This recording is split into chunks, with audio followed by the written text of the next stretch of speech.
지금부터 여러분께서는 사랑침례교회 정동수 목사님께서 강의하신 마태복음 맥잡기 강해를 들으시겠습니다. 강해 노트 자료를 원하시는 분들은 영상 하단에 더 보기 링크에서 다운받기 바랍니다. 예수 그리스도의 은혜와 화평이 충만히 넘치기를 원합니다. 오늘은 26장 전체를 하도록 하겠습니다. 26장이 1절부터 해서 75절까지 나와 있어요. 이제 좀 빨리빨리 이제 해서 28번째죠. 28, 29, 30번째가 되면은 그러면 마태복음을 이제 마치고 이제 좀 다른 시리즈를 좀 하려고 이렇게 좀 준비를 하고 있습니다. 자, 마태복음 지난 한 27시간에 걸쳐서 예수님이 이 땅에 오셔서 무슨 일을 하셨는가? 구약이 끝나고 처음 나오는 게 마태복음이에요. 이 마태복음을 잘 이해를 해야 되는데 마태복음이 성경적으로 가서 보면 40번째 책이에요. 40이란 숫자는 시험에 관련된 숫자예요. 그래서 이 마태복음 이 40번째 책에 걸려 넘어지면 그러면 성경 전체를 보기가 어렵습니다. 그래서 제가 지난번에도 한번 말씀드렸듯이 계시록, 창세기 등등 이런 거는 맥잡기를 4번, 5번 뿐이 안 했어요. 그러니까 그 책이 그렇게 두꺼운데 창세기도 50장 이렇게 되는데 제가 맥잡기를 5번 이렇게 뿐이 안 했어요. 그런데 지금 마태복음은 무려 30번을 하려고 해서 준비를 하는 거예요. 그만큼 사실 마태복음만 다 이해를 하면 그러면 신약성경 전체를 이해할 수 있는 이러한 그 capacity, 이러한 그 능력을 갖게 되는 거예요. 그래서 제가 공을 들여서 마태복음 강해로 70몇 번인가를 했고 이걸 축약을 하고 지금 해서 30번을 다시 한번 여러분에게 이제 말씀드리는 겁니다. 자, 3년 반 동안 우리 예수님이 공생에 이제 하시고 결국 유대인들이 예수님의 사역을 이제 거부하고 그래서 우리 예수님께서 주의 이름으로 오시는 이여 하고 너희가 나를 맞아들이는 그 순간까지는 내가 주려고 했던 그 왕국이 연기가 된다. 그래서 초림 사역이 마무리되고 이제 재림 사역에 가서 다시 유대인들과 상관하시겠다고 하는 이런 말씀 주시는 내용을 우리가 살펴봤고 그게 이제 23장까지고 24장, 25장은 초림이 끝나고 맨 마지막 재림이 이루어질 그 시점에 유대인들과 관련돼서 맨 마지막 때 어떠한 징조가 있고 또 맨 마지막 때 결국 천년왕국에 들어가야 되는데 유대인들 가운데 믿음을 가진 자들 또 이방인들 가운데 믿음을 가진 자들 이제 천년왕국에 들어가는 그 내용까지 25장 끝까지 이렇게 해서 24장과 25장이 올리브산 설교였다 이렇게 이제 말씀을 드렸습니다. 자, 이제 유대인들과 관련된 초림 사역은 사실 다 마감이 된 거예요. 이제 26장부터는 이방인들을 향한 아니면 이 세상 모든 사람들을 향한 새로운 시대가 이제 열리는 거예요. 새로운 언약을 주시는 것이 이제 이 안에 기록이 되어 있습니다. 이제 십자가로 가셔서 십자가에서 피를 흘리고 죽으시고 그리고 사흘 동안 묻혀 계시다가 부활하시고 승천하시는 그 일만 이제 다 이루시면 이 땅에 처음 내려오셔서 우리 예수님이 하시고자 하는 그런 모든 일을 이제 다 이루시게 되는 겁니다. 26장에는 그 일을 이루시기 위해서 예수님께서 붙잡혀서 그다음에 재판에 넘겨지는 전 과정이 이 안에 들어 있습니다. 이 안에서 우리 신약 시대의 그리스도인들에게 꼭 필요한 그런 내용들만 제가 간단하게 이렇게 정리를 해서 26장을 요약하도록 하겠습니다. 먼저 1절에서 5절 가서 보시면 예수님을 잡아서 죽이려고 하는 그러한 음모가 그 안에 이제 기록이 되어 있습니다. 자, 그런데 이 일을 주동하는 주동자들이 누구냐? 여기 가서 보니까 주범이 제사장이라고 기록이 되어 있어요. 제사장. 그렇죠? 여기 14절 가서 보니까 그때 12 중에 하나인 가롯 유다라 하는 자가 수제사장들에게 가서 이게 이야기가 나옵니다. 그러니까 예수님을 가장 미워한 사람들이 이상하게 여호와 하나님만을 섬기겠다고 한 그 유대인 종교의 직무 수행자들인 제사장들이 그와 같은 일을 했다는 거. 어느 면에서 굉장히 아이러니입니다. 하나님을 섬기겠다고 했는데 하나님이 왔는데 그걸 이해를 못하는 거야. 그분이 하나님이라는 사실을. 그렇죠? 구약시대 그 이스라엘 백성이 여호와 하나님께서 원하시는 것이 무엇이라 하고 성경이 분명히 기록을 해줬는데도 불구하고 수없이 많은 희생 예물을 드리는데 하나님이 뭐라 그래요? 나는 이런 거 봤는데 지쳤다. 그렇죠? 그렇게 말씀하시고 대언자들 통해서 책망을 하시고 이렇게 하면 안 된다고 하시고 결국은 하나님이 직접 오셔서 책망을 하시고 가르쳐 주시고 권면하시고 돌아서라고 하는데 안 듣습니다. 근데 그 일을 누가 제일 앞장서서 하냐? 제사장이 했다는 거예요. 제사장들이 하나님을 알아보지 못했다. 지금식으로 이야기하면 목사가 하나님을 알아보지 못할 가능성도 상당히 크다는 거예요. 하나님의 일을 하겠다고 하고 말씀을 전달하는 사람이 오히려 하나님을 알아보지 못한 그런 가능성이 여기 사례에 비춰볼 때 크다고 하는 그런 사실을 제가 다시 한번 좀 인식을 해야 될 것 같습니다. 자, 그러면 예수님이 지금식의 이런 캘린더로 해서 우리가 이제 주일 아침에 이제 부활했다 이렇게 해서 주일이 이제 부활하신 날이다 이렇게 이제 되는데 예수님이 그러면 언제 돌아가시느냐? 예수님 십자가 처형이 언제냐? 과거에는 제가 한번 말씀드렸듯이 저는 수요일 날 예수님이 이렇게 심판을 받고 그리고 수요일 날 이렇게 처형됐다 이렇게 이제 생각을 했습니다. 그런데 여러 차례 다시 한번 살펴보고 그리고 그냥 저는 개인적으로 예수님의 십자가 처형은 아마 목요일일 거다. 오전 9시 무덤에 들어가신 것은 목요일 저녁 6시 이제 이렇게 이제 돼서 그래서 성경 말씀의 그 예언에 따라 새 낮과 새 밤을 예수님이 이제 반드시 저 지옥 이쪽에 이제 들어갔다가 이제 나오셔야 되는데 그래서 이런 모든 걸 완성하는 게 주일 새벽 6시 그래서 주일 새벽 6시에 부활하신 것으로 그냥 모든 자료를 가지고 저는 그렇게 정리를 했어요. 근데 어떤 분은 여전히 지금도 금요일 날 돌아가셨다고 믿고 그래서 미국 사람들은 그거를 성금요일 그래서 굿 프라이데이라고 얘기해요. 예수님이 우리를 위해 죽어주셨기 때문에 굿 좋은 금요일이라는 뜻이에요. 그래서 믿지 않는 그리스도인들도 굿 프라이데이라고 얘기합니다. 굿 프라이데이 그래서 금요일로 믿는 분들이 다수고 그 다음에 또 우리 성경 신자들 가운데는 수요일 날 이렇게 돌아가셨다고 믿는 분들도 있고 또 저처럼 목요일 날 이렇게 돌아가셨다고 믿는 분들도 있어요. 이거 데이터가 뭐라고 정확하게 이야기할 수 없기 때문에 그냥 저는 개인적으로 그렇게 믿습니다. 그렇게 그냥 여러분이 생각을 하시고 1월 14일 날 돌아가신 건 확실해요.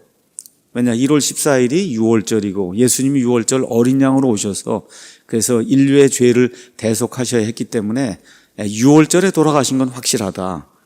그렇게 이제 이야기를 할 수가 있습니다. 예수님이 하나님의 6월절 어린 양이라고 요한복음 1장 29절이 분명하게 이야기하고 그래서 구약 시대에 출애굽기 12장에 나오는 그 이집트 탈출을 할 때 피를 뿌렸던 그 사건이 예수님 어린 양으로 오셔서 그 피를 흘려서 이렇게 했던 그것과 이렇게 예표가 되는 그런 사건이라고 성경이 계속해서 이야기를 하고 있고 1월 17일이 그 17일이 초실절이에요. 초실절이 부활하는 날입니다. 그래서 신약과 구약 이런 건 모든 건 매칭을 해서 봤을 때 어쨌든 1월 14일 날 6월절에 우리 예수님이 6월절 어린 양으로 돌아가신 건 확실한데 그날이 수요일이나 목요일이나 금요일이냐 여기에 대해서는 서로 다른 그런 견해가 있을 수 있다는 거 그거 여러분이 기억을 하시면 좋습니다.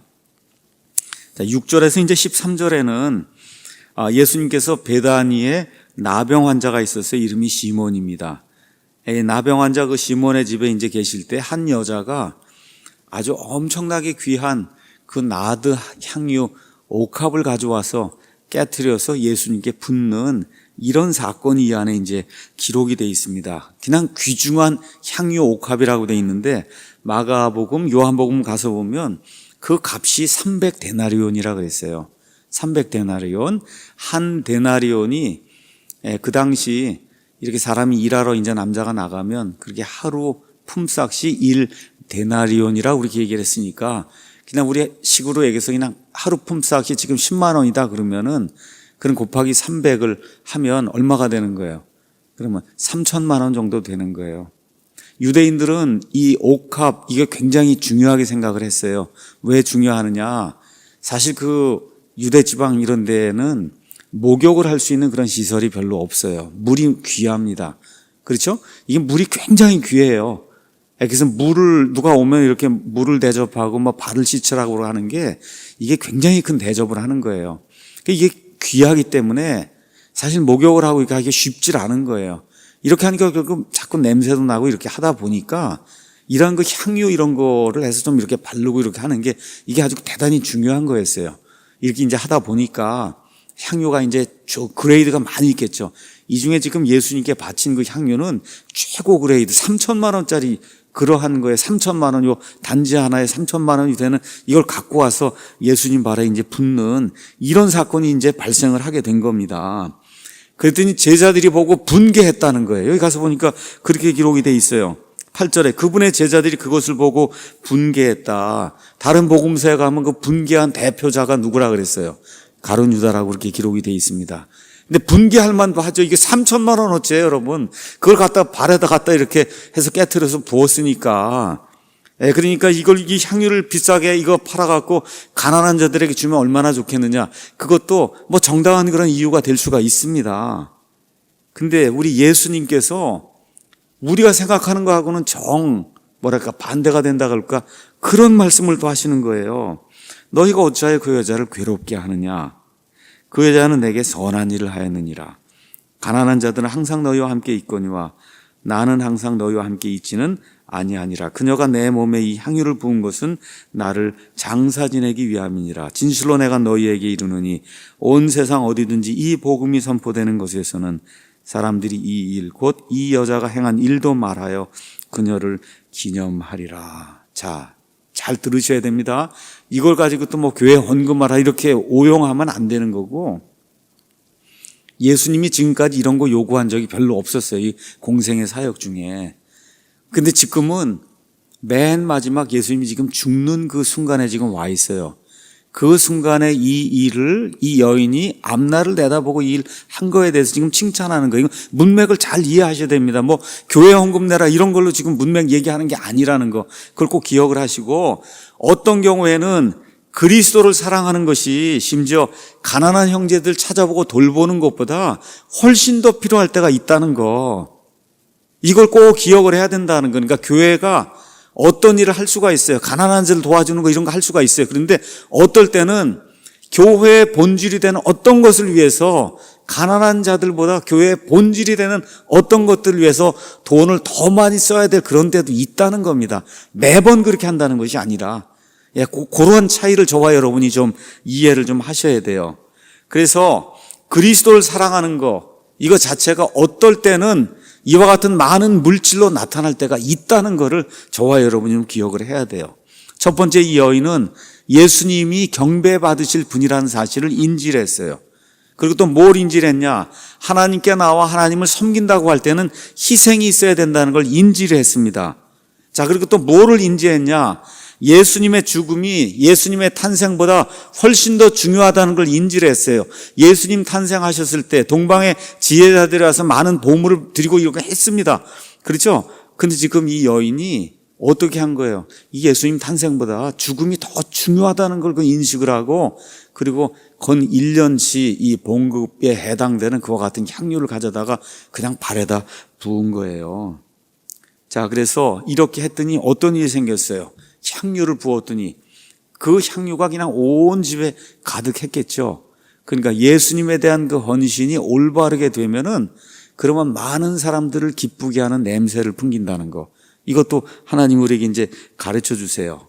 자, 그래서 자기 의의를 주장하는 많은, 여기 나와 있는 이 제자들, 가룟 유다, 자기 의의를 주장하고 막 가난한 사람 어떻게 해야 된다 이렇게 이야기하는 것들이 많은 경우에 위선자의 행태가 될 수 있다는 거. 그래서 교회의 본질이 뭐고, 어떨 때는 주님을 위해서 정말 우리가 사람을 위해서 쓸 수 없을 정도의 귀한 거를 써야 될 때도 있다는 거. 이런 걸 우리 하나님이 이제 말씀해 주시고, 그 다음에 이제 예수님이 13절에 아주 귀중한 이야기를 했어요. 거기 가서 보니까 온 세상 어디든지 이 복음이 선포되는 곳에서는 사람들이 이 일 곧 이 여자가 행한 일도 말하여 그녀를 기념하리라. 이게 무슨 얘기예요? 온 세상 모든 곳에 성경이 번역돼서 나간다는 거를 우리 예수님이 미리 말씀해 주신 거예요. 저와 여러분이 그래서 한국말로 이걸 읽고 이 여자를 지금 기념하고 있잖아요. 아프리카에서도, 아시아에서도, 미국에서도, 남아프리카에서도, 중국에서도, 러시아에서도 이 일이 이루어져요. 이게 무슨 얘기예요? 성경이 원어로 고정되는 게 아니라 모든 나라 모든 말로 이게 퍼져나갈 거라고 한 말씀을 예수님이 다 암시하신 그런 구절이 이제 이 말씀입니다. 자, 14절에서 16절에는 이제 가룟 유다가 수제사장들에게 가서 예수님을 팔겠다고 이렇게 배반하는 그런 내용이 나옵니다. 가룟 유다. 우리나라 말로는 가룟 유다예요. 참 이게 발음하기가 어렵죠. 영어로는 반대로 읽습니다. 주다스 이스카리엇 이렇게 읽어요. 주다스 이스카리엇. 이렇게 읽으면 이스카리엇이 성이 되는 거고 유다가 이제 이름이 되는 거고 이렇게 되는 거예요. 그러니까 반대가 되는 걸 우리말로 번역을 하니까 가룟을 앞으로 빼서 가룟이 성이에요. 쉽게 얘기하면 유다가 이제 이름이고. 자, 가룟은 뭐냐? 가렵다 이런 얘기가 아닙니다. 이게 가룟이. 가룟은 캐리옷이란 지방에 캐리옷이라는 지방에서 온 유다라는 뜻이에요. 그러니까 이 사람 출신이 캐리옷이라는 그런 지방이라는 거예요. 캐리옷이 어디냐? 요르단 동쪽에 이렇게 올라가면 지금의 시리아가 있는 그 지역 거기가 캐리옷이라고 하는 이런 지방이 있어요. 거기 출신 사람이다 이런 뜻입니다. 누가 혹시 묻거든 가룟 유다가 뭐냐 얘기하면 그 가룟이 이게 원래 캐리옷이라는 그런 지방 거기 출신을 이야기하는 거다. 그렇게 이제 이야기를 하면 좋습니다. 자, 근데 예수님이 가룟 유다를 가리켜서 요한복음 6장에 이미 마귀라 그랬어요. 마귀가 들어가기도 했고 그는 마귀라고 이야기했습니다. 이런 존재가 예수님을 파는 내용이 그 안에 기록이 되어 있어요. 15절 수제사장들에게 가서 너희가 무엇을 내게 주려느냐 하고 돈을 달라고 하는 그런 내용이 그 안에 기록이 되어 있죠. 돈. 그 다음에 이제 그래서 어떻게 됐어요? 은 30개를 받았다. 성경이 그렇게 이야기하고 있습니다. 은 30개. 은 30개를 받았어요. 그 받은 게 스가랴서 11장 13절에 가서 보시면 그러면 예수님이 은 30개에 팔린다는 그와 같은 예언의 말씀이 있어요. 그러니까 그냥 자기도 모르게 가서 얼마 주겠느냐 얘기하고 은 30개를 받으면서 성경의 대언의 말씀을 이렇게 스스로 성취하는 그런 내용이 그 안에 기록이 되어 있습니다. 자, 그러면 은 30개는 뭘 얘기하느냐? 여러분이 출애굽기 21장 32절에 가서 보시면 남종이나 여종을 사고 팔고 할 때 그 몸값이 은 30개예요.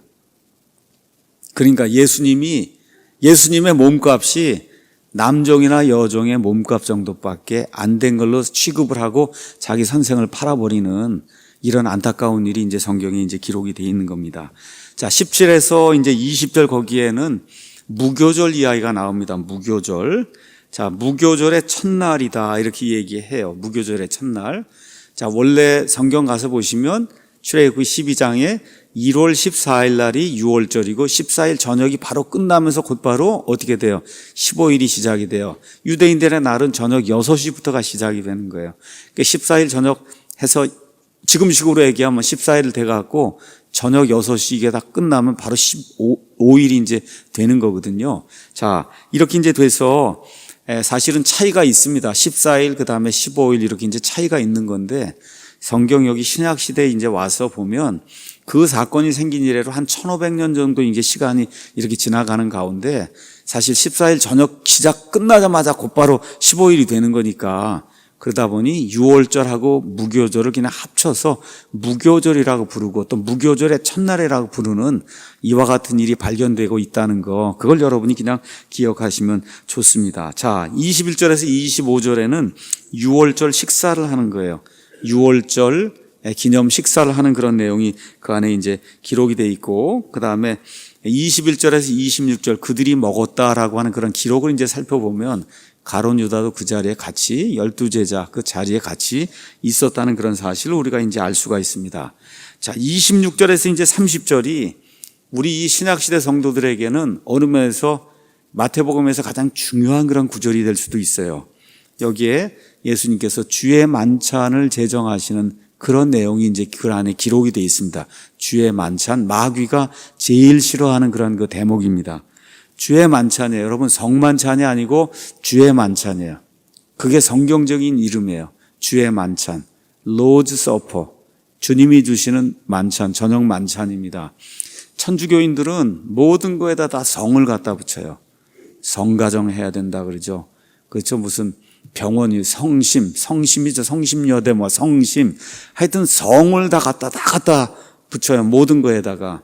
이게 하다 보니까 이게 만찬도 중요한데 이거를 주님이라고 하는 게 드러나야 되는데 천주교식으로 거기 앞에다가 성을 갖다 붙인 거예요. 그러니까 우리는 그냥 성경 신자로서 성경에 나와 있는 그대로 주의 만찬이라고 이제 그렇게 이제 부릅니다. 주의 만찬은 어떻게 된 거냐?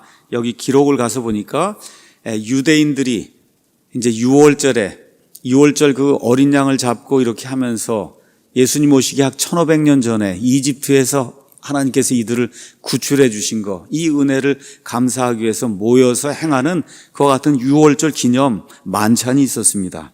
그렇죠? 이거를 예수님께서 이제 주의 만찬으로 바꿔주시는 거예요. 그러니까 1500년 전에 모세가 이와 같은 그 일을 행하게 될 때 그 예표가 이제 우리 예수님이란 그 실제 어린 양을 통해서 실제로 구현이 되는 그러한 내용이 여기 지금 26절에서 이제 30절에 이제 기록이 되어 있는 겁니다. 자, 신약 시대 우리 교회에게 하나님이 주신 규례가 있습니다. 규례는 영어로 오디넌스라고 되어 있어요. 오디넌스는 꼭 지켜야 되는 이와 같은 명령을 그거를 규례라고 이제 이야기합니다. 그래서 저와 여러분이 신약 시대 교회로서 예수님이 꼭 지켜야 된다고 주신 두 가지 명령의 규례는 주의 만찬과 침례입니다. 주의 만찬과 침례. 이 두 가지 특징이 뭐냐? 주의 만찬이나 침례 모두가 다 예수님의 죽음과 상관이 있는 거예요. 특별히 침례는 죽음 플러스 죽었다가 묻혔다가 다시 일어나는 부활까지를 이제 표현하는 거고, 그 다음에 이 주의 만찬은 예수님 다시 오실 때까지 이것을 행하면서 예수님 재림을 기다리는 이와 같은 그 표징으로 저와 여러분에게 교회에서 반드시 해야 될 것과 같은 규례로 하나님이 우리에게 주셨습니다. 자, 그런데 주의 만찬을 어떻게 해석하느냐에 따라서 신약 시대에 신약 교회를 하는가 아니면 구약식 교회를 하는가가 결정이 됩니다. 그러니까 이게 주의 만찬이 대단히 중요한 거고, 그래서 여기 나와 있는 이 말씀도 어느 면에서 변개가 되기도 하고 다 이제 이렇게 이제 된 겁니다. 자, 그럼 주의 만찬을 천주교에서는 어떻게 해석을 하느냐? 천주교에서는 화채설이라고 하는 그런 이 이론을 사용해서 이 성만찬이라는 걸 행합니다. 화채설은 뭐 하는 거냐? 이게 천주교 이렇게 신부가 이렇게 이 빵 쪼가리하고 이렇게 포도주하고 이걸 가져다가 이렇게 하나님 앞에 또 제사를 드리는 거예요. 제사를 드려요. 그 제사를 드리는 그 순간에 그 빵 쪼가리하고 그 포도주가 진짜 예수님의 몸과 그 다음에 피로 바뀐다는 거예요. 화채가 된다, 변화가 된다는 거예요. 그렇게 하는 겁니다, 여러분. 그러니까 여러분, 그렇게 해서 그 예수님을 살아있는 제물로 하나님께 다시 제사를 드린다는 거예요. 이게 천주교의 미사에서 이야기하는 화채설이에요. 그러니까 이 천주교인들에게는 미사라는 게 아주 대단히 중요한 거예요. 하나님께 예수님을 잡아서 드리고 일주일에도 몇 번 드리고 이렇게 계속 드리는 그런 일을 하는 게 그게 미사예요. 그 안에는 사자가 이렇게 축복을 하면 그 빵조가리하고 포도주가 진짜 100% 예수님의 살과 피로 바뀐다는 이겁니다. 이거는 성경적으로 이야기하면 이단교리입니다. 그럼 우리 성경적으로 믿는 우리 신자들은 어떻게 믿느냐? 이 빵과 그 다음에 포도즙, 이것은 예수님의 찢긴 살과 예수님의 흘린 피를 상징한다고 믿는 거예요. 여러분, 그거 먹고 뭐 한다 그래서 예수님을 먹는 거 아닙니다. 맞습니까? 그거 예수님을 믿으면 먹으면 그건 식인종이 되는 거죠, 그게. 안 되는 거. 그런 거, 우리는 그런 거 믿지 않습니다. 그래서 피는 거 생명을 뜻하고 그분의 생명을 나눈다고 하는 그런 의미에서 커뮤니언, 나눈다는 뜻이에요. 커뮤니언의 그런 의미로, 그래서 예수님이 2000년 전에 십자가에서 죽으실 때 나도 그분과 함께 같이 죽었습니다. 그렇죠? 그분이 묻혔을 때 나도 묻혔습니다. 그분이 부활할 때 나도 부활했습니다. 이런 모든 거 동일시하기 위해서 침례를 받고, 그렇죠? 그런 것들을 동일시하기 위해서 우리가 사람이 자꾸 잊어버리기 때문에 이 빵과 포도 주스 이걸 통해서, 그래서 예수님의 찢긴 살과 예수님의 이렇게 흘려주신 그 피를 어떻게 하는 거예요? 기억하고 바르게 살아야 되겠구나 하고 우리 자신을 돌아보는 그런 시간으로 삼는 게 그게 우리가 가지고 있는 믿음입니다. 그래서 천주교에서는 왜 그렇게 하느냐? 천주교에서는 요한복음 6장에 나오는 말씀을 그냥 문자 그대로 이제 해석을 하려고 하는 거예요. 사실 요한복음 6장은 예수님 십자가 돌아가기 전의 사건이 아니에요. 이것은 지금 베다니 그 지역에서 오병이어의 그 기적을 일으켜서 5천 명을 먹였던 그 사건이 어쩌면 2년, 3년 전에 일어났던 그런 사건이에요. 거기가 보니까 이렇게 되어 있습니다. 6장 56절에 내 살을 먹고 내 피를 마시는 자는 내 안에 거하고 나도 그 안에 거한다. 그렇기 때문에 그 살과 피를 먹고 마셔야 된다는 거예요. 58절에 가서 보니까 이것은 하늘로부터 내려온 그 빵이니라. 너희 조상들이 만나를 먹고도 죽은 것과 달리 이 빵을 먹는 자는 영원히 산다고 하니까 미사 가서 먹는 거예요. 영원히 살기 위해서.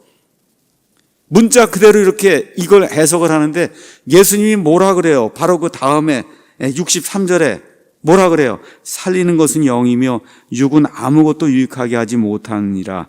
내가 너희에게 이르는 말들은 곧 영이요 생명이다. 지금 이거를 이해를 해야지 빵을 먹고 그렇게 오래 산다는 얘기가 아니라고 우리 예수님이 그렇게 이야기해 주는데도 불구하고 이 뒤에 해석은 예수님의 해석은 뒤로 제쳐놓고 그렇죠. 그냥 빵하고 이것만 먹으면 영원히 사는 걸로 이렇게 해석을 하기 때문에 이게 문제가 생기는 거예요.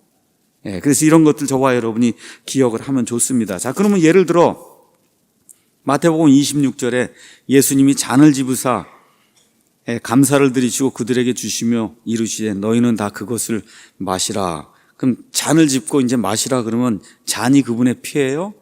아니잖아요. 그렇죠? 그 다음에 이 빵을 이렇게 집어서 떼어 주셨잖아요. 그럼 12제자의 수대로 예수님이 자기를 12개로 쪼개셨냔 말이에요. 그런 거 아니잖아요. 이건 누가 읽어도 그런 얘기가 아닌 걸 우리가 금방 알 수가 있습니다. 그래서 영적인 그런 의미로 받아야지. 이거 여기 우리 옛날에 이제 교회 다닐 때도 뭐 주에 만찬한다고 하면 그냥 막 아이들 찾느라고 난리예요. 그걸 뭐 먹어야지만 뭐 애들이 뭐가 되는 걸로 알고 와 와서 먹으라 그러고 그런 거 보셨죠, 여러분? 아니에요. 그런 거 전혀 아니다. 아무 유익이 없어요. 오히려 그렇게 아무것도 모른 채 먹으면 고린도전서 11장에 거기 가서 보니까 어떻게 주의 몸을 올바로 분별하지 못하고 먹으면 오히려 죽는다 그랬어요. 맞죠? 고린도 교회 안에 이미 병든 사람도 있고 죽는 사람도 있다 그랬어요. 그러니까 저와 여러분이 깨끗한 그러한 마음을 가지고 거룩한 심정으로 예수님이 왜 죽으시고 왜 나를 위해서 이 십자가 고통을 당했는가를 이해하고 깨닫고 잘 살아야 되겠다는 다짐을 하는 그런 시간으로 이 주의 만찬을 삼아야지 이 빵하고 무슨 주스를 먹으면은 포도주를 먹으면은 뭐가 영원히 사는 걸 이렇게 하면 그거는 천주교 해석이지 아니다. 자, 그런데 성경이 많이 있지만 지금 우리 성경만 포도즙이라고 번역을 했어요. 왜 와인을 포도즙이라고 그랬냐? 포도즙, 와인이에요. 와인은, 영어의 와인은 동형이의어예요. 동형이의어. 그러니까 와인은 포도주도 되고 포도즙도 되는 거예요. 한 단어가 포도주도 되고 포도즙도 돼요. 그럼 그걸 어떻게 하냐? 문맥을 보면 알 수 있어요. 먹고 취하지 말라 그런 건 포도주고. 그렇죠. 여기 가서 보니까 뭐라고 기록이 돼 있어요. 예수님이 29절에 자 그러나 내가 너희에게 이르노니 내가 이 포도나무 열매에서 난 거. 여러분 포도나무 열매에서 바로 짜면 즙이 됩니까? 주가 됩니까? 즙이 되는 거예요. 즙이. 그래서 성경대로 믿는 미국의 대다수 침례교인들 어떻게 해요? 포도즙을 사용을 하는 거예요. 포도주스. 왜 그러냐? 여러분 포도주가 되면 그 안에 누룩이 들어가서 발효를 일으켜야 되는 거예요. 그렇죠? 근데 이미 이날이 무교절이라는 거 여러분 기억하시죠? 누룩이 있으면 하나님께서 이 일에 동안 누룩이 있으면 그 혼은 죽는다 그랬어요. 이 무교절 동안에. 그렇기 때문에 누룩이 있는 건 사용할 수가 없는 그 시점에서 지금 이런 일을 하기 때문에 누룩이라고 있는 그와 같은 그 포도주는 사용할 수가 없는 겁니다. 그래서 빵도 어떤 빵을 사용해요? 누룩이 들어가지 않은 어떤 거 무교병을 사용하는 거예요. 그러니까 빵이나 아니면 여기 이 주스나 다 뭐예요? 누룩이 들어가 있잖아요. 누룩은 뭘 나타내요? 죄를 상징하고 부패를 상징하기 때문에 예수님의 순수한 이 몸과 예수님의 순수한 피 이거를 결코 상징으로 나타낼 수가 없습니다. 그래서 우리는 그냥 성경에 있는 그대로 포도주스, 포도즙과 그다음에 누룩이 들어가지 않은 이런 카스테라 이런 거 안 되는 거예요. 그러니까 누룩이 들어가지 않은 이 빵을 우리가 이렇게 이겨서 그렇게 해서 빵 만들어서 그래서 이제 같이 나누는 겁니다. 그래서 성경에 이사야서 65장 8절, 그다음 신명기 32장 14절에는 가면 새 포도즙이 나와요. 포도즙은 순수한 피라고 그렇게 기록이 돼 있어요. 순수한 피. 예수님의 피가 순수한 피이기 때문에 그래서 누룩이 전혀 들지 않은 이와 같은 포도주스, 포도즙을 가지고 주의 만찬을 행하는 겁니다. 자, 여기 가서 보니까 제자들 100% 다 빵과 그 다음에 포도주스에 참여했어요. 근데 천주교회는 빵만 줍니다. 주는 사자만 먹고. 예. 제가 거짓말 하는 게 아니에요. 빵만 줘요, 여러분에게는. 예. 거기서는 보통 평신도라고 얘기하죠. 평신도에게는 빵만 주고, 예. 술은 사자만 먹어요. 자, 하여튼 뭐 이렇게 해서 성경적이 아니다. 자, 주의 만찬은 예수님께서 다시 오실 때까지 그분의 죽으심을 다시 보이는 거라고 고린도전서 11장 26절이 기록하고 있어요. 그러니까 이 땅에서 주의 만찬하면서 예수님 오시는 걸 기다리다가 예수님 공중에 강림하시면 저와 여러분이 올라가면 그러면 어떻게 돼요? 거기서 혼인 만찬이 이렇게 해서 결혼이 되는 거예요. 그때 지금 정혼한 상태에서 결혼이 되는 거예요. 그럼 어떻게 더 필요해요? 안 필요해요? 이제 안 필요한 거예요. 이제 혼인 만찬으로 이게 바뀌면은 더 이상 이게 필요가 없는 거다. 자, 그러면서 예수님이 뭐라고 말씀하시느냐? 28절에 이것은 죄들의 사면을 얻게 하려고 많은 사람을 위하여 흘린 나의 피, 곧 새 상속 언약의 피니라. 이렇게 기록이 되어 있습니다. 여기 28절, 이 28절 이게 얼마 안 됩니다. 몇 글자가 안 돼요. 이 몇 글자 안 되는 가운데 가장 중요한 글자가 하나가 들어있어요. 예, 뭐가 들어있어요? 예, 새가 들어있는 거, 새. 뉴라고 하는 단어가 들어있는 거예요. 그러니까 지금까지는 다 올드에서 올드 카베넌트, 올드 뉴 테스타먼트 여기 옛 상속 언약 모세가 준데 거기서 살았는데 이제 내 피로 세우는 새로운 상속 언약이라는 거예요. 이게 짧은 말로 얘기하면 신약인 거예요. 다시 말씀드려요. 예수님의 십자가 사건 이전은 구약입니다. 십자가 사건 이후부터가 성경이 이야기하는 신약이에요, 여러분. 예. 그런데 NIV나 NASB나 이런 성경에 가서 읽으면 어떻게 돼 있느냐? 제가 읽어드릴게 한번 보세요. 예. 이것은 죄 사함을 얻게 하려고 많은 사람을 위하여 흘리는 바 나의 피, 곧 언약의 피다. 이렇게 기록이 돼 있어요. 뭐가 빠졌습니까, 여러분? 새가 빠졌잖아요, 새. 왜 빠졌을까요? 천주교회가 싫어하는 거예요. 천주교는 지금도 구약식 교회래요. 그래서 천주교 사본에는 뉴가 빠져 있습니다. 천주교 사본에는. 그러니까 그걸 번역을 하면 어떻게 해요? 읽으면은 NIV 가서 읽으면 어떻게 해요? 없어요, 뉴가. 그럼 뭐예요? 그냥 예수님이 언약 준 걸로 돼 있는 거예요. 여러분, 언약이 아닙니다. 뭘 주셨어요? 새 상속 언약을 주신 거예요. 새 상속 언약에게 테스타먼트라고 하는 단어, 상속 언약이라고 하는 거는 히브리서 가서 보니까 이렇게 기록이 되어 있습니다. 상속 언약에 대해서 히브리서 9장에 상속 언약, 테스타먼트가 있는 곳에는 반드시 또한 상속 언약하는 자, 테스테이터의 죽음이 필히 있어야 하나니, 여러분 제가 제 딸이나 누구에게 너 이거 가져라 그러고 유언을 준단 말이에요. 죽기 전에 상속 언약을 줘요. 그렇죠? 근데 내가 살아있으면 가져요, 못 가져요? 제 딸이 제 집을 갔습니까, 못 갔습니까? 못 가져요. 왜 그래요? 상속 언약은 뉴 테스타먼트 할 때 테스타먼트는 사람들이 죽은 뒤에라의 효력이 있고 상속 언약하는 자가 살아있는 동안에는 아무 힘이 없는 거예요. 그러니까 우리 예수님이 이제 십자가에서 죽으셔야 새 상속 언약이 발효가 되는 거예요, 여러분. 맞습니까? 네, 그래서 저와 여러분이 이거 우리 한국의 많은 교인들이 거의가 다 이렇게 미스하는 게 뭐예요? 그냥 마태복음 1장부터 신약이다. 그렇잖아요. 그리고 이걸 읽으니까 이게 어려운 거예요. 성경은 뭐라 그래요? 예수님이 율법하에 태어나서 율법 아래 완벽한 그와 같은 유대인으로 사셨다. 그래서 이걸 언제 마감하세요? 십자가 사건을 통해 마감하시고 어떻게 새 상속 언약을 이렇게 주시고 어떻게 해요? 그게 발효가 되도록 그래서 가서 증언하시고 죽으시는 거예요. 죽으셔야 새 상속 언약이 발효가 되는 거예요. 맞습니까? 그 일을 하셨기 때문에 엄밀한 의미의 신약은 십자가 사건 이후부터다. 그거를 꼭 기억을 해야 되는 거예요. 그 가장 중요한 단어가 새라고 하는 그런 단어예요. 뉴라고 하는 그런 단어입니다. 천주교는 근데 지금도 구약식 교회를 하죠. 뭐가 있어요? 제사장이 있잖아요. 그 제사장한테 가서 고해를 하잖아요. 그럼 제사장이 알았다 그러고 마루 닦으라 그러고 이렇게 하잖아요. 그렇죠. 이게 구약식 교회거든요. 이 구약식 교회를 유지하려니까 뉴가 들어가면 곤란하다 그 얘기예요. 그 어떻게 해요? 서기관들이 그 뉴를 지워버린 겁니다. 자, 그리고 천주교는 주의 만찬을 미사라고 하는데 천주교는 행위로 구원 얻는 걸 가르치는 그런 종교예요.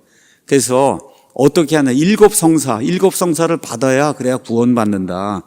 근데 이제 가서 이 사전을 이제 한번 찾아보니까 이렇게 이제 돼 있어요. 가톨릭 교회에서는 신자들에게 하느님의 특별한 은총을 베풀어주는 종교의식이 있는데 그게 일곱 성사라 그렇게 가르친다는 겁니다. 이제 세례 성사라는 게 있어요. 아직 구원받지 못한 자에게 세례를 주면 구원받는다는 거예요. 여러분, 물을 이렇게 뿌리면 구원받는다는 거예요. 그 아이의 이름이 하늘에 기록이 된다는 거예요. 자, 그 다음에 견진성사라는 게 있어요. 이건 나이가 이렇게 들면 우리 보통 교회에서 입교라고 얘기하는 거 있죠? 나이가 이렇게 들면은. 그렇죠? 그 컨퍼메이션이라는 거예요. 그 견진성사를 받아야 된다. 그럼 그때 신자에게 성령을 내려주고 세속과 싸울 수 있는 그런 힘을 부여해주는 이와 같은 성사, 견진성사가 있다. 자, 그 다음에 나오는 게 뭐야? 성체성사. 이게 미사입니다. 사람에게 영적 양식으로 빵과 포도주 형태로 오시는 그리스도의 성체성사가 있다. 이게 미사입니다. 자, 그 다음에 죄인의 잃은 생명과 약해진 은총을 회복하게 하는 고백성사가 있고 중병으로 신음하는 신자와 죽음에 임한 신자를 위로하고 격려하는 병자성사. 옛날에는 노자성사라 그랬어요. 노잣돈 준다는 거 아시죠, 여러분? 죽을 때 노잣돈 갖고 가라 해서 그걸 노자성사라고 했는데 그게 감이 안 좋으니까 이름을 병자성사로 바꾼 겁니다. 교회 사제로 성사와 미사를 집전하고 교회에 봉사하는 직능을 수여하는 신품성사. 이거는 이제 천주교 신부가 될 때 이제 받는 거고, 혼인 생활로 성스러운 가정을 꾸미고 자녀의 교회적 양육에 은총을 주는 혼인성사 등등 이렇게 7가지가 있어요. 이거를 해야 그래 어떻게 구원을 받고 구원이 유지가 된다는 거예요. 이런 것에 가장 중요한 게 미사입니다. 왜 그래요? 그냥 계속해서 예수님을 헌물로 제사물로 드려야 된다는 거예요. 이게 미사예요. 그러니까 누가 미사가 뭐냐 그러면 예수님을 산채로 그냥 계속 드리는 거다. 자, 그럼 이게 왜 이런 문제가 생겨요? 왜 이런 문제가 생기냐? 예수님의 단번 속죄를 믿지 않기 때문에 그런 거예요. 여러분, 예수님이 십자가에서 단 한 번 죽으심으로 말미암아 영원 무궁토록 온 세상 모든 사람의 죄를 완전히 제거하셨다고 성경이 기록하고 있는 거 믿습니까? 이걸 믿지 않으니까 매번 드리는 거예요. 여러분, 매번 드릴 필요가 없어요. 구약시대의 양이나 이 소나 이런 짐승은 계속 드려야 되는 거예요. 왜 그래요? 완전하지 않기 때문에. 그 예수님이 이미 완전하게 모든 걸 다 이루셨다고 했는데, 다 이뤘다고 얘기하는데 자꾸 드리는 건 뭐예요?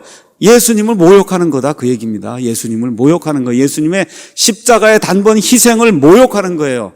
이런 일을 우리 성도들이 하면 절대 안 되는 겁니다. 그래서 미사는 피 없는 제사를 끊임없이 드리는 거예요. 단번 속죄를 부인하는 겁니다. 히브리서 10장 11절 14절에 있는 것처럼 구약시대의 제사장들은 일이 끝나지 않기 때문에 그 안에는 계속 서 있는데 이 사람은 단 한 번 영원 무궁토록 이 희생 예물을 드리고 지금 하나님 왕좌 오른편에 서 있어요? 앉아 계세요? 앉아 있어요. 왜 그래요? 일이 끝났기 때문에 앉아 있는 겁니다. 맞습니까? 이 예수님의 십자가의 단번 속죄를 믿지 않으면 그건 구원받았다고 이야기하기 어려운 거예요. 이게 대단히 중요한 겁니다. 예수님의 십자가의 단번 속죄. 대다수 천주교인들이 이걸 믿지 않고 또 모르기 때문에 이 미사를 하면 가서 그냥 먹고 그러면은 계속 영원히 생명이 유지된다 이렇게 생각을 하니까 무지 가운데서 이와 같은 일들을 하는 겁니다. 자, 주의 만찬 관련해서 하나만 더 말씀을 드리겠습니다. 우리 믿는 사람들 가운데 주의 만찬을 하면서 오픈 커뮤니언을 하는 데가 있고 클로즈드 커뮤니언을 하는 데가 있어요. 영어식으로 얘기하면. 그러니까 오픈 커뮤니언이라고 얘기하는 건 우리 교회 멤버든지 아니든지 예수님이 나를 위해 죽으시고 나의 유일한 구원자의 주님이시다라고 고백만 하면, 그러니까 구원만 받았으면, 그렇죠, 세례를 받았든 침례를 받았든 우리 교회 교인이든 아니든 누구든지 주의 만찬이니까 예수님을 주님으로 고백한 사람은 다 이 만찬에 참여할 수 있다 이렇게 하는 게 오픈 커뮤니언이고, 그게 아니라 이제 미국이나 이런 데 가면은 또 침례교인들 가운데 베프티스트 브라이드라는 게 있어요. 다른 사람들은 다 아니고 우리만 예수님의 신부라고 하는 이런 데가 있어요. 아주 폐쇄적인 이런 교회들이 있어요. 이런 교회는 딴 데서 뭐 한 건 그 절대 인정이 안 돼요. 본인들 교회에서만 구원받고 침례받은 요 사람만 주의 만찬에 참여할 수 있다. 이렇게 해서 클로즈드 커뮤니언을 합니다. 저희는 성경 말씀이 이렇게 보건대 구원받은 사람이면 누구나 참여할 수 있도록 예수님이 주의 만찬이라고 불러줬기 때문에 예수님을 주님이다 이렇게 인정하는 사람은 우리 교회 멤버든 아니든 나이가 많든 적든 그래서 침례를 받았든 세례를 받았든 상관없이 누구나 이 주의 만찬에 참여할 수 있다 하고 우리는 오픈 커뮤니언을 실행을 합니다. 자, 이렇게 이제 한 이후에 어떤 일이 생겼냐 하면 거기 가서 보니까 30절 여기 가서 보니까 그들이 찬송 하나를 부른 뒤 올리브산으로 갔다. 이 예루살렘에 성전이 있는데 그쪽에 동쪽에 있는 게 이제 올리브산이에요. 그 올리브산 밑에가 겟세마네 동산이에요. 겟세마네 동산.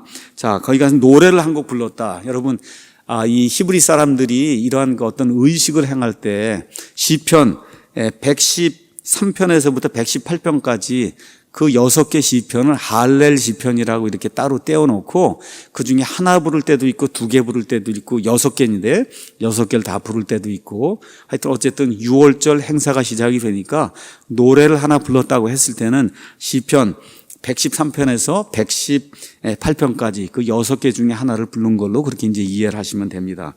자, 31절에서 이제 35절에는 우리 예수님께서 제자들이 이제 다 자기를 부인하고 실족할 것에 대해서 이제 예언하시는 그런 내용이 그 안에 기록이 돼 있어요. 이거 왜 이 말씀을 하시느냐? 스가랴서 13장 7절에 기록이 돼 있습니다. 너희가 다 나를 버리고 그리고 도망한다는 그 말씀을 예언의 말씀을 이루시기 위해서 예수님이 다시 한번 이 말씀을 언급을 하시는 거예요. 이해하시겠죠? 예언의 말씀을 이루시기 위해서 스가랴서 13장 7절에 있는 말씀. 자, 이렇게 할 때 베드로가 나서서 결코 나는 하지 않겠다고 하고 나중에 이제 부인하는 그런 내용이 그 안에 이제 기록이 돼 있고 32절 가서 보니까 예수님이 그러나 내가 다시 일어난 뒤에 너희보다 먼저 갈릴리에 가리라. 왜 이런 말씀을 하셨을까? 분명히 다 이제 부인하고 그리고 대다수가 다 갈릴리 어부였잖아요. 그렇죠? 그래서 갈릴리로 갈 거. 하나님이 다 아시고 예수님께서 아시고 갈릴리로 가신다. 이제 그런 얘기가 이제 그 안에 기록이 돼 있고 그리고 결국은 어떻게 해요? 갈릴리로 갔잖아요. 이 사람들이. 그래서 다 이제 예수님 섬기는 거 다 버리고 고기 잡으러 가겠다고 하고 다 그렇게 하는 내용이 요한복음 21장에 나와 있고 예수님이 이러한 사람들을 불쌍히 여기시고 다시 한번 기회를 주셔서 그래서 부인했던 모든 거 다시 회복을 시켜주시고 하나님의 일을 감당하도록 하는 그런 내용이 요한복음 21장에 이렇게 기록이 되어 있습니다. 자, 36절에서 이제 46절에는 겟세마네 동산에서 기도하시는 모습이 이 안에 이제 기록이 되어 있습니다. 먼저 겟세마네, 영어로 게시마네 이렇게 이제 표현이 되는 겟세마네 뜻은 뭐냐면 올리브 기름을 짜는 기계예요. 여러분, 올리브가 이렇게 달려 있는데 그걸 이렇게 눌러야 그래야 기름이 나올 거 아닙니까? 그러니까 겟세마네 그 얘기는 예수님의 몸과 혼이 아주 짓눌린 그런 장소다 이렇게 생각하시면 돼요. 몸과 혼이 짓눌린 그런 장소가 겟세마네예요. 기름을 짜듯이. 그래서 예수님의 생명이 기도를 통해 짜지는 것. 이 기도하실 때 이 땀이 핏방울처럼 돼서 이렇게 떨어졌다고 하는 그런 말씀이 여러분 기억하시죠?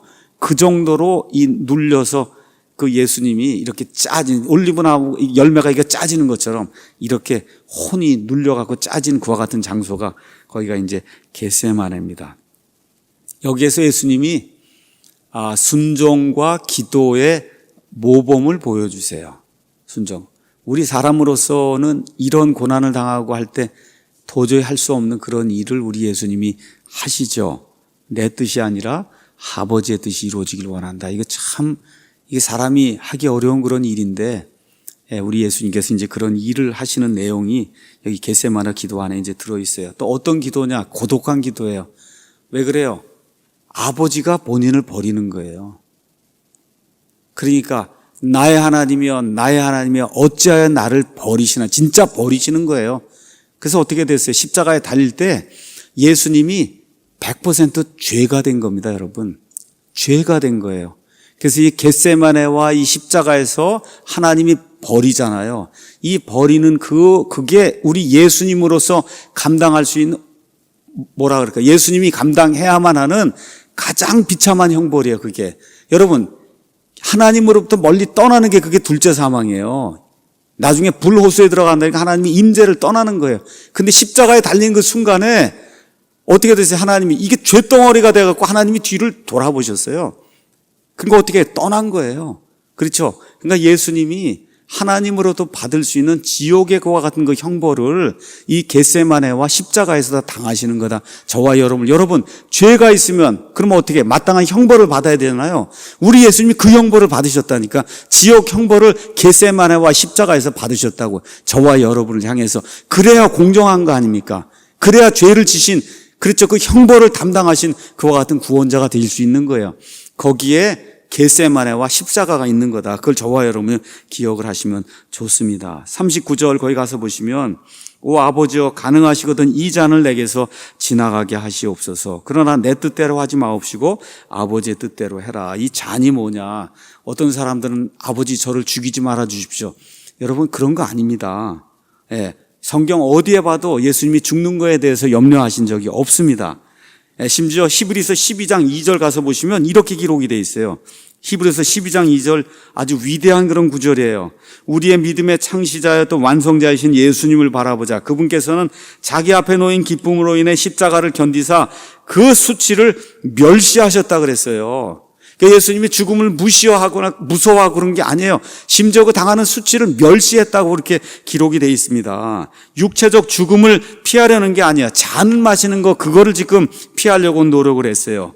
이 잔은 성경적으로 이야기하면 하나님의 진노의 잔이고, 어떤 의미에서 하나님이 영구히 예수님을 버리는 둘째 사망의 잔, 이거를 좀 피하게 해달라고 하나님께 이제 기도하는 그런 내용으로 이제 저와 여러분이 이제 보시면 되겠습니다. 자, 이렇게 이제 해서 아버지 하나님의 뜻에 자신을 온전히 맡기고, 그리고 이제 십자가로 나가시는 그런 내용이 이제 이 안에 기록이 되어 있습니다. 이제 47절에서 52절은 예수님이 체포되는 거, 53절에서 58절에는 예수님이 또 한 번 예언의 말씀을 이루시는 거, 그렇죠? 예언의 말씀. 사람들, 예수님 뭐라 그러는데 내가 12군단을 불러, 천사를 불러서 그래서 이 모든 건 막을 수도 있다. 그렇게 하면 성경의 예언이 어떻게 이루어지겠느냐. 군단이라고 하는 건 3천에서 한 6천 명 정도의 그와 같은 그 군인들로 구성이 돼 있어요. 6천 명이라고 이야기하면 12군단 천사를 부른다고 하면 7만 2천 명의 천사를 부른다는 거예요. 여러분, 열왕기하 19장 35절 가서 보시면 히스기야를 침공하러 왔던 그 아시리아 군대 천사 하나가 나가서 18만 5천 명을 죽인 거 기억하시죠? 그 18만 5천에다 곱하기 7만 2천을 해보면 얼마나 많은 사람이 죽을 수 있는가 한번 이렇게 생각을 해보시라고. 그러니까 예수님이 그렇게 얘기하는 거예요. 내가 지금이라도 하나님께 간구하면 12군단의 천사들을 보내실 수 있지만 그렇게 하면 성경에 기록된 그 말씀이 어떻게 성취가 되겠느냐.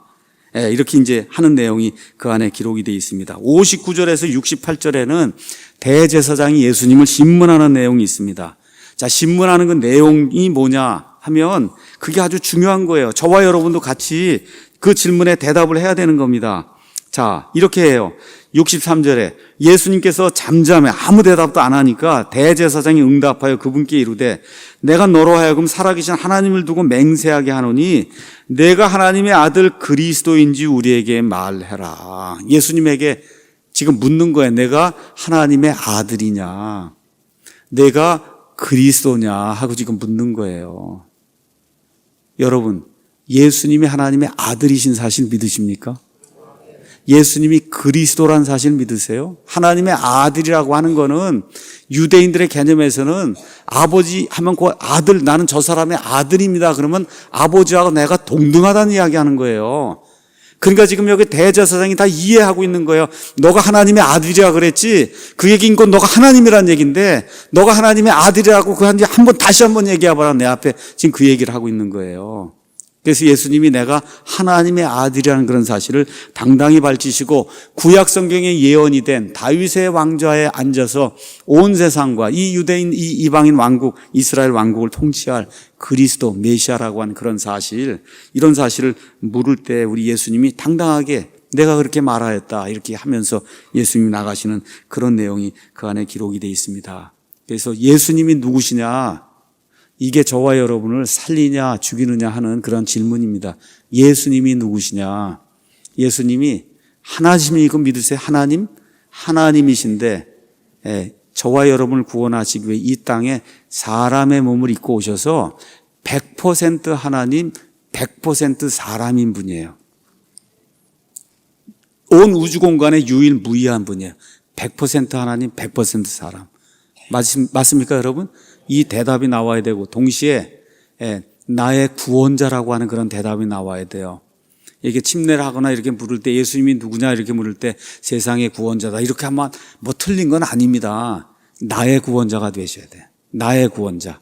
맞습니까, 여러분? 내 죄에서 사망에서 나를 구원하실 그것도 이왕이면 유일하신 구원자. 그렇죠? 그분이 우리 주 예수 그리스도라고 하는 그런 고백이 저와 여러분의 고백이 돼야 되는 거예요.